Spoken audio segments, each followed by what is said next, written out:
कभी ऐसा लगा है कि जिंदगी तुमसे सब कुछ छीन रही है?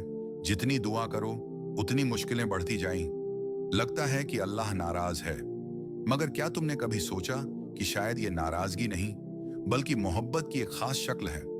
कभी कभी अल्लाह तुम्हें तकलीफ में डालकर तुम्हारा ईमान जगाता है, तुम्हें याद दिलाता है कि असली सहारा दुनिया नहीं, वो खुद है। जिंदगी में जब सब कुछ आसान हो तो ईमान का दावा करना कोई बड़ी बात नहीं होती।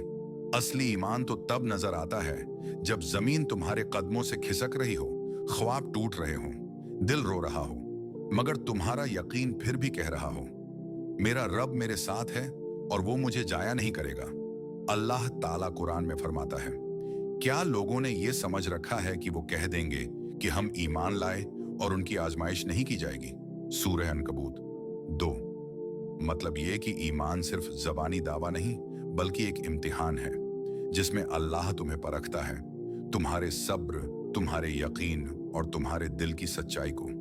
कभी अल्लाह तुम्हारी जिंदगी में देर डाल देता है ताकि तुम्हारा ईमान मजबूत हो जाए। कभी वो तुम्हें अकेला कर देता है ताकि तुम सिर्फ उसी पर भरोसा करना सीखो, और कभी वो तुम्हें तोड़ देता है ताकि तुम्हारी टूटी हुई हालत में तुम नई रोशनी को कबूल कर सको।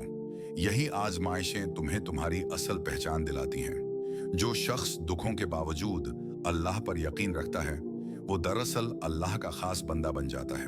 सोचो जरा, अगर जिंदगी हमेशा आसान होती तो क्या तुम कभी सब्र सीखते? क्या कभी दुआ की ताकत समझते? क्या कभी रब की कुर्बत महसूस करते? नहीं ना।